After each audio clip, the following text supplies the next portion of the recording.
Japan की बात करेंगे। जापान के होकाइडो में भूकंप के जोरदार झटके जो हैं वो देखने को मिले। रिक्टर स्केल पर 6.1 भूकंप की तीव्रता मापी गई है।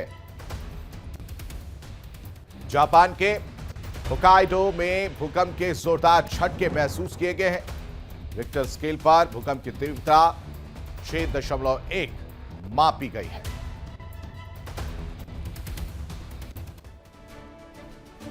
होकाइडो में धरती डोलती हुई नजर आई। लोग घरों में मौजूद थे जब ये भूकंप के झटके महसूस हुए। उसके बाद से अपने अपने घरों से भागते हुए ये लोग नजर भी आए हैं।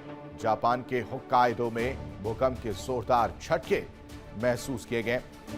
रिक्टर स्केल पर इसकी तीव्रता 6.1 मापी गई है।